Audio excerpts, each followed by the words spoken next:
Good morning everyone. आप सब लोग को स्लाइड्स विजिबल हैं और क्या आपको आवाज़ क्लियर आ रही है? क्योंकि यहाँ पे कुछ नेटवर्क ट्रबल है ज़रा सा, तो प्लीज़ लेट मी नो कि आप लोग सुन पा रहे हैं सारी चीज़ें, स्लाइड्स आपको विजिबल हैं, then we can start off. Alright, तो आज की क्लास में हमारा जो ये चैप्टर है that is molecular basis of inheritance, हम इसको एंड करने वाले हैं, मतलब हम इसका last topic and final topic deal करने वाले हैं। तो the last topic of the chapter is DNA fingerprinting. जैसा मैंने आपको पहले भी बताया है कि डीएनए फिंगरप्रिंटिंग वाला जो पार्ट है या फिर जो आपका ह्यूमन जीनोम प्रोजेक्ट वाला जो पार्ट था, ये सारे जो पार्ट्स हैं these are basically theoretical, but हाँ बहुत इंपॉर्टेंट हैं। इसमें से क्वेश्चंस आते हैं और जो भी क्वेश्चंस होंगे वो थ्योरेटिकल होंगे या कंसेप्चुअल बेस्ड होंगे, क्योंकि जो भी टेक्निक आप यहाँ पे सीखेंगे, जो भी मेथोडोलॉजी या फिर जो भी प्रोसेस आप सीखेंगे, उसके बीच में से यहाँ पर क्वेश्चंस बनते हैं। क्लियर? तो let us start with today's class. आज की क्लास में डीएनए फिंगरप्रिंटिंग से रिलेटेड सारे डिटेल्स हमें सीख लेने हैं। As for now DNA fingerprinting क्या होता है, पहले उसका इंट्रोडक्शन देखेंगे। कौन से साइंटिस्ट थे जिन्होंने ये टेक्निक डिस्कवर की थी, प्लस उनको फादर भी कहा जाता है, this we are going to have a look eight.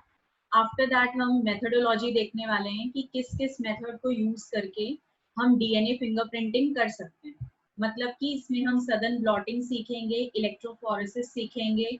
बहुत डिटेल में आप इन टेक्निक्स के बारे में ऑल्दो बायोटेक्नोलॉजी में सीखोगे, बट हाँ फिर भी जो भी इनिशियल चीजें हैं वो आपको यहाँ पे सिखाई जाएंगी। लेटर ऑन हम इसके एप्लीकेशंस देखने वाले हैं। Clear? Okay. Some voice problem is there. DNA fingerprinting का जो टेक्निक है, आपने काफी बार इस टेक्निक का नाम सुना होगा, आपने काफी बार इसको आई गेस सीरियल्स में तो देखा ही होगा, या आपने कोई भी ऐसे फिक्शनल शोज देखे होंगे तो वहां पे काफी टाइम ये यूज किया जाता है। इन केस अगर आपने कोई क्रिमिनल बेसिस का या क्रिमिनल जेनर का आपने देखा होगा कोई शो या सीरीज, तो उसमें भी आपने इसका नाम सुना होगा। तो बहुत ही इंपॉर्टेंट टेक्निक है, तो इसको स्टार्ट करते हैं। डीएनए फिंगरप्रिंटिंग जो है वो बेसिकली किस टेक्निक पे बेस्ड है या इसके पीछे कंसेप्ट क्या है? Yes Nikita, very good. CID में आप सबने देखा होगा, ठीक है।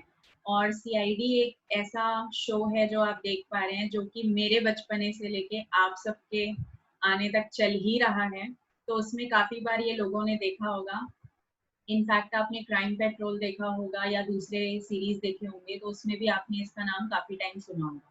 ऐसा नहीं है कि इसका यूज सिर्फ क्राइम जेनर के शोज में ही होता है, काफी और भी ऐसी चीजें होती हैं जो डीएनए फिंगरप्रिंटिंग के थ्रू हम पता कर सकते हैं, ठीक है। तो फर्स्ट ऑफ ऑल ये जो टेक्निक है ना, actually it is based on DNA. DNA जो कि हमारा जेनेटिक मटेरियल होता है, ठीक है। तो कल की क्लास में जब मैं आपको ह्यूमन जीनोम प्रोजेक्ट पढ़ा रही थी, तो मैंने आपको ये बात बताई थी कि हमारा सबका जो डीएनए होता है, मतलब ओवरऑल अगर मैं सारे ह्यूमंस का जो डीएनए है उसको कंसिडर करूं और देखूं कि उनके डीएनए में क्या क्या खासियत होती है, क्या डिफरेंसेस हैं, क्या सिमिलैरिटीज हैं। तो कल की क्लास में भी मैंने आपको बताया था कि सभी का डीएनए ऑलमोस्ट सिमिलर होता है, दैट इज 99.9% तक वो सिमिलर है। 0.1% का डिफरेंस होता है, और वो जो डिफरेंस होता है वही डिफरेंस एक ह्यूमन को दूसरे ह्यूमन से डिफरेंशिएट करता है। क्लियर? तो this is the basic principle behind ये वाला टेक्निक जिसको हम कहते हैं डीएनए फिंगरप्रिंटिंग। कल की क्लास में भी मैंने आपको कहा था कि जब कल डीएनए फिंगरप्रिंटिंग पढ़ाया जाएगा तो ये बात मैं आपसे दोबारा से करूंगी, ठीक है। तो यहाँ पे हमने कल की क्लास में भी देखा था, आज की क्लास में भी आपको सबसे पहले तो यही सिखाया जा रहा है कि किसी भी इंसान का जेनेटिक मटेरियल जब आप देखेंगे तो उस जेनेटिक मटेरियल के अंदर आपको millions and millions of base pairs दिखाई देंगे। ये जो millions and millions of base pairs आपको दिखाई देते हैं, इनका हमने एक डिटेल रिकॉर्ड बनाया था कल की क्लास में, that was human genome project के अंडर, ठीक है। तो क्योंकि अब आप जानते हैं सारे जीन्स के बारे में, ह्यूमन का जो डीएनए है उसका जो भी जेनेटिक मेकअप है वो आपको पता है, तो ये जो टेक्निक है डीएनए फिंगरप्रिंटिंग ये उसी के बेसिस पे आई है। क्लियर? तो this is the basic thing जो यहाँ पे हम यूज करेंगे। इसके अलावा हमने ह्यूमन डीएनए की सीक्वेंसिंग भी कल की क्लास में कर ली थी, दैट वाज जीनोम प्रोजेक्ट के अंदर। तो ठीक है, हम यहाँ पे लाइन वाइज डिस्क्रिप्शन पे नहीं जाएंगे, मैं आपको एक ओवरऑल व्यू देती जाती हूँ इस टेक्निक का, फिर आप इसको पढ़िएगा। यहाँ पर जो भी आपके millions and billions of base pairs होते हैं, उन सबके पास अलग अलग टास्क होता है, उन सबके पास अलग अलग जीन होता है। अब आपको भी पता है कि हर एक जीन का एक्सप्रेशन हमारी बॉडी के अंदर सेम नहीं होता, क्योंकि उसको डिफरेंट डिफरेंट फिनोटाइप्स और कैरेक्टर कंट्रोल करने होते हैं। ठीक है, तो यहाँ पे हम डीएनए का बेसिकली कौन सा पार्ट यूज करेंगे? पूरा डीएनए तो आप यूज नहीं कर सकते फिंगरप्रिंटिंग के लिए, हम उसका एक छोटा सा हिस्सा यूज करते हैं और उसको हम कहते हैं सैटेलाइट डीएनए। ठीक है, सैटेलाइट डीएनए में ही आपके काम की चीज है, जिसको हम रिपीटेड डीएनए सीक्वेंस कहते हैं। कल की क्लास में मैंने आपको सिखाया था कि जो भी रिपीटेड डीएनए सीक्वेंस होता है वो किसी भी इंसान के डीएनए में बार बार रिपीट होता है, और उस सीक्वेंस के अंदर सिंगल न्यूक्लियोटाइड चेंज होता है। कितने लोगों को ये बात याद है कि हमने कल की क्लास में ये डिस्कशन किया था? How many of you remember? Just reply yes. कितने लोगों को ये चीजें याद हैं कि हमने कल की क्लास में ये बात की थी? ऑल राइट, तो कल हमने जब ये सीक्वेंस की बात की थी, उस सीक्वेंस में हमने क्लियरली देखा था कि सपोज ATGC जो भी सीक्वेंस आपके डीएनए के अंदर है, अगर उस सीक्वेंस में एक बेस का चेंज भी हो गया तो उससे ऑर्गेनिज्म का जो फिनोटिपिक कैरेक्टर है या उसका जो जेनेटिक मेकअप है, that is going to change. तो that is the basic thing, जो दो चीजें यहाँ पे इस्तेमाल होंगी। देखिए, फिंगर प्रिंटिंग से आप दो इंसानों के बीच का डिफरेंस निकालते हैं, ना कि सिमिलैरिटी। ठीक है, तो जो भी आपका 99.9% का सिमिलैरिटी है, उससे हमें कोई मतलब नहीं है।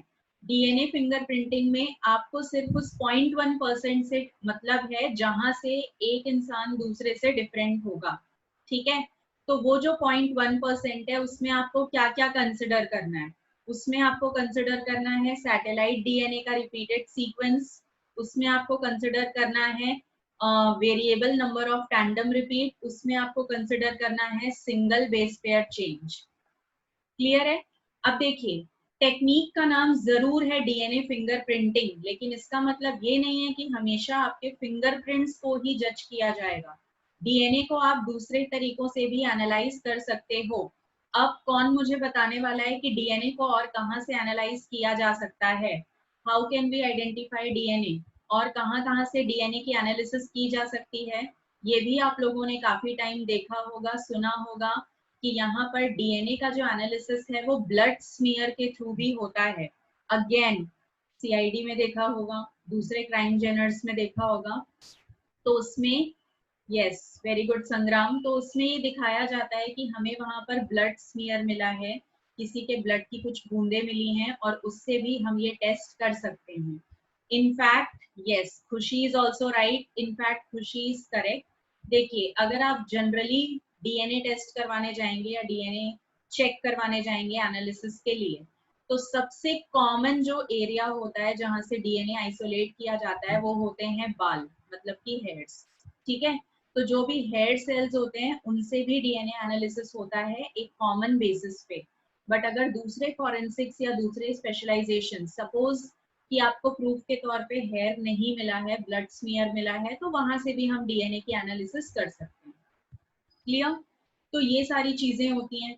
अब इससे हमको ये पता चलता है, जब भी डीएनए फिंगरप्रिंटिंग या डीएनए एनालिसिस हम करते हैं, तो हमको ये पता चलेगा कि कोई भी दो ऑर्गेनिज्म कैसे एक दूसरे से रिलेटेड हैं या फिर रिलेटेड नहीं है।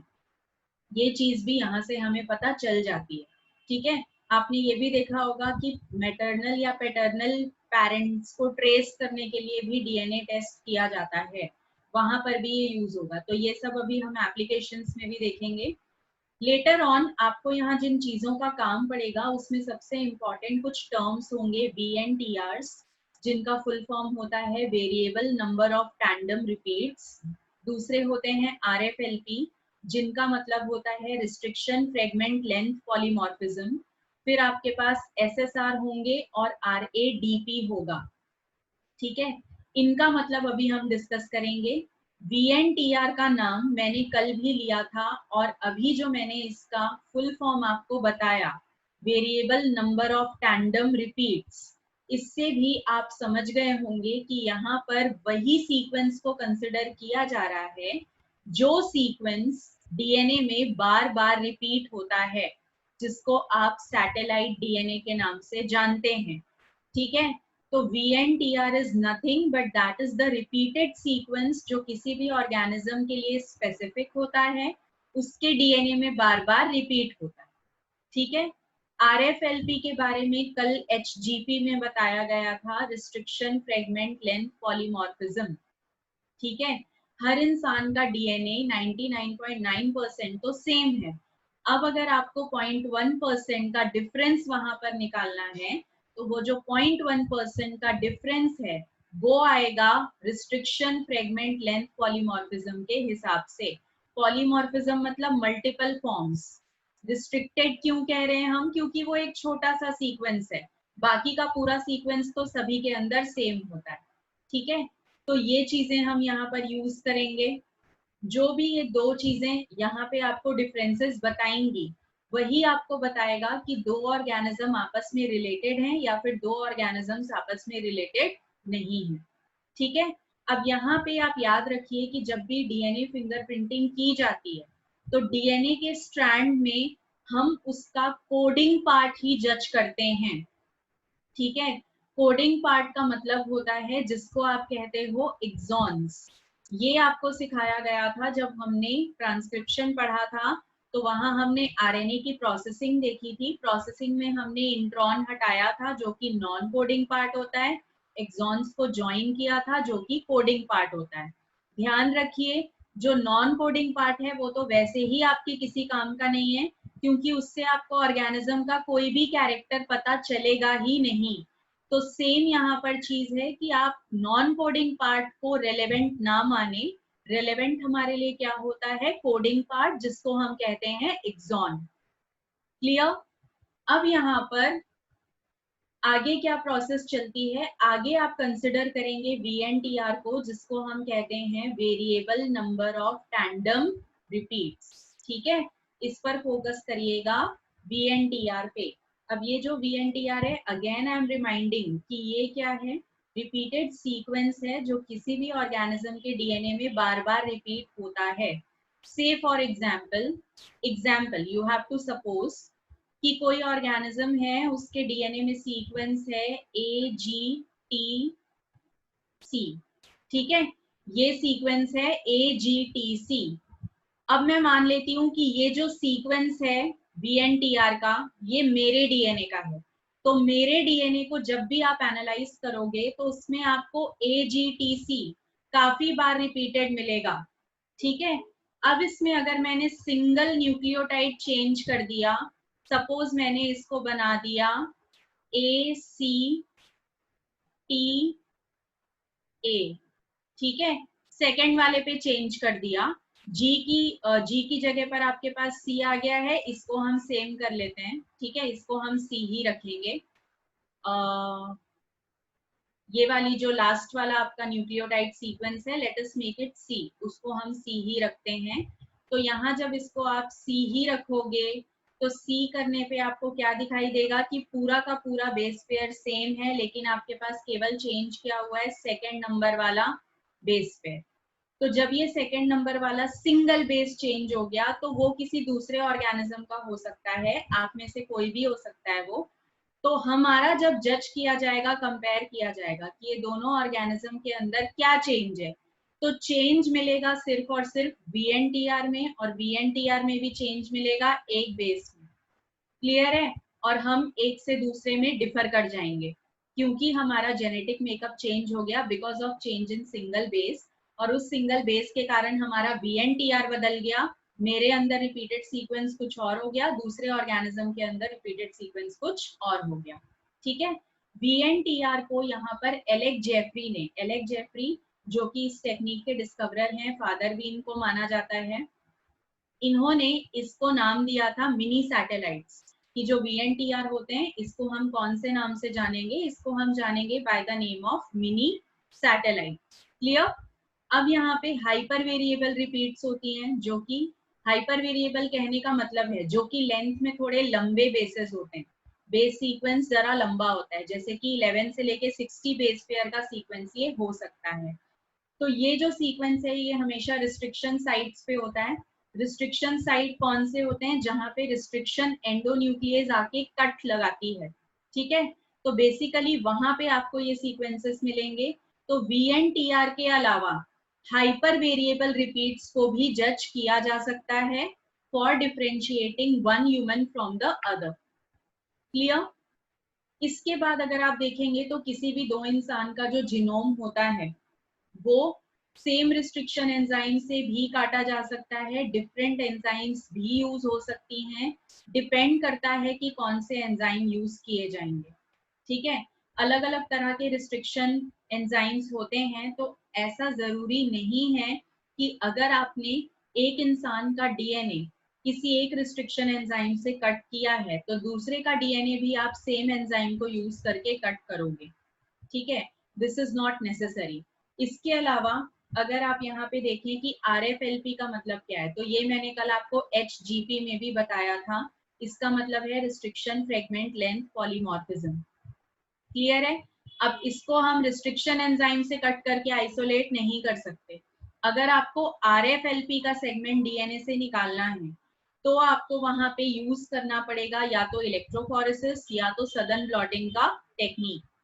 याद रखिए कि ज्यादातर यूज इन दो का ही होता है। या तो आप जेल इलेक्ट्रोफोरेसिस करके डीएनए को अलग करेंगे, उसमें कट इंड्यूस करके उसका सेगमेंट चेक करेंगे, या तो फिर हम टेक्निक यूज करते हैं कौन सी? सदन ब्लॉटिंग, ठीक है।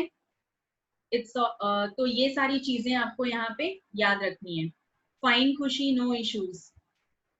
द नेक्स्ट थिंग इज कि अगर इसके फादर के बारे में बात की जाए तो फादर कौन होते हैं? एलेक जेफरी होते हैं। अगर हम इंडियन एक्सपर्ट्स को देखें तो इंडियन एक्सपर्ट्स जो होते हैं उसमें लालजी सिंह हैं, VK कश्यप हैं। इनको हम father of Indian fingerprinting technique भी कहते हैं। तो ये एक डेटा आप जरा सा याद रखिएगा। एलेक जेफरी का नाम तो बिल्कुल याद रखिएगा, क्योंकि कभी कभी जब डीएनए फिंगरप्रिंटिंग से MCQ बनता है तो वहां पर पूछ लिया जाता है कि फादर कौन है, या स्टेटमेंट लिखी होती है कि फादर इज एलेक जेफरी। तो आपको ट्रू या फॉल्स जब स्टेटमेंट जज करना होगा तो आपको पता होना चाहिए कि एलेक जेफरी कौन है। क्लियर? Next is methodology. तो मेथोडोलॉजी ऑफ डीएनए फिंगरप्रिंटिंग में आपको दो मेथड्स जानने हैं।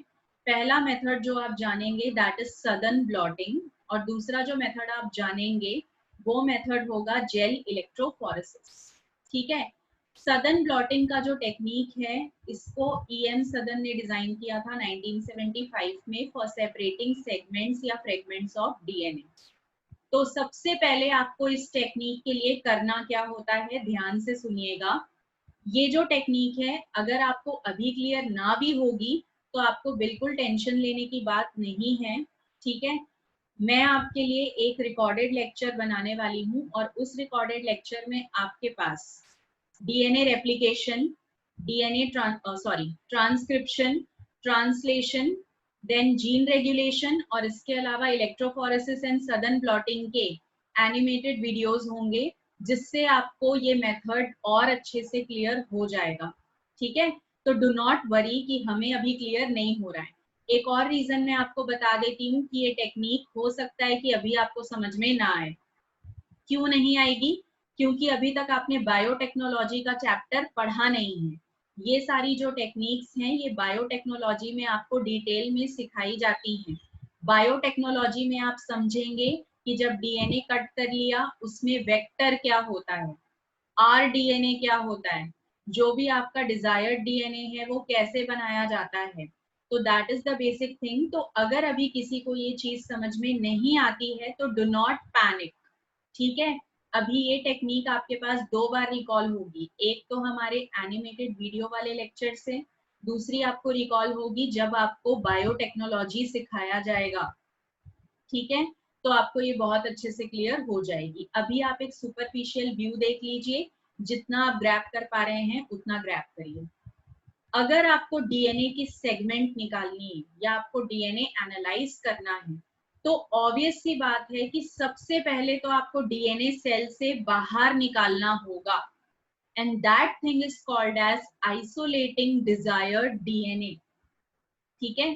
सपोज मेरे डीएनए का एनालिसिस किया जाना है तो मेरी बॉडी से जब तक डीएनए निकाला नहीं जाएगा, सेल्स में से डीएनए आइसोलेट नहीं किया जाएगा, तब तक आप उसके बारे में कुछ पता नहीं कर सकते।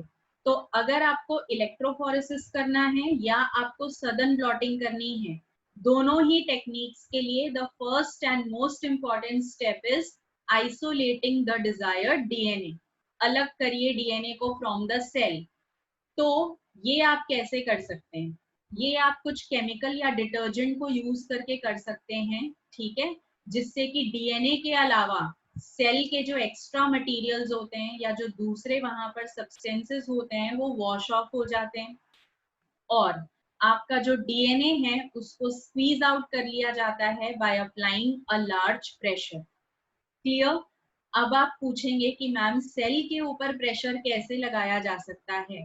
उसके लिए आपके पास डिवाइसेस होती हैं, मशीन्स होती हैं, टेक्निक होती है, और वो आपको बायोटेक्नोलॉजी में सिखाया जाएगा। Is it clear? यहाँ तक की बातें सबको क्लियर हैं? तो फिर हम आगे का प्रोसेस प्रोसीड करेंगे। यहाँ तक की बातें सबको समझ में आई हैं?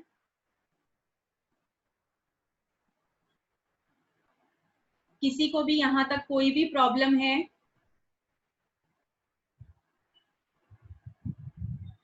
Okay, in case you all have understood isolation तक, तो फिर अगला जो स्टेप होता है cutting DNA into several pieces. अब देखिए, डीएनए अलग कर लिया गया, ठीक है। तो डीएनए जब आपने अलग कर लिया, सपोज कि डीएनए आपके पास जो पूरा का पूरा लेंथ था उसका, वो आपके पास निकल के आया, तो हम कंसिडर कर लेते हैं that this is that particular DNA जो हमने सेल से निकाल लिया। अब हाँ, डीएनए इतना मोटा नहीं होता है, ये सिर्फ आपको सपोज किया जा रहा है। डीएनए तो इतना फाइन होता है कि उसको आप हाथ से अगर टच करेंगे तो पूरा टूट जाएगा, उसमें आप कुछ भी जज नहीं कर पाएंगे, हाथ से आप टच भी नहीं कर पाएंगे, इतना फाइन होता है वो। तो अभी के लिए समझने के लिए, सपोज ये आपका डिजायर्ड डीएनए है जो सेल से आइसोलेट कर लिया गया। अब आपको क्या करना है? पूरे डीएनए को तो यूज नहीं करना है, क्योंकि आपको काम है वीएनटीआर से, या तो फिर आप लेंगे रिस्ट्रिक्शन फ्रेगमेंट लेंथ, ठीक है, आरएफएलपी। तो आपको जिस सीक्वेंस से काम है, आप उस सीक्वेंस को कट करके आइसोलेट करेंगे। तो सपोज ये है वो सीक्वेंस, ये वाला वो सीक्वेंस है जिससे मुझे काम है। तो इसको कट किया जाएगा with the help of restriction endonuclease enzyme, ठीक है। इसको हम कट करेंगे रिस्ट्रिक्शन एंडोन्यूक्लियस एंजाइम की मदद से। नाउ अगेन आई रिपीट कि जब आप दो इंसानों का डीएनए एनालाइज कर रहे होंगे, तो जरूरी नहीं है कि दोनों के ऊपर, दोनों के सीक्वेंस के लिए एक ही रिस्ट्रिक्शन एंजाइम काम करे। अलग अलग रिस्ट्रिक्शन एंजाइम्स होती हैं, ठीक है। तो अलग अलग रिस्ट्रिक्शन एंजाइम्स का आप यूज करेंगे। लेटर ऑन जैसे ही आपने वो कटआउट पीस निकाल लिया है, डीएनए का डिजायर्ड सेगमेंट आपने निकाल लिया, तो उसके बाद आप क्या करेंगे? आप डीएनए के पीसेस को अरेंज करेंगे। बहुत सारे टुकड़ों में डीएनए कट चुका होगा, तो अब आपको उसको कैसे अरेंज करना है? According to the heavy fragment and the smaller fragment.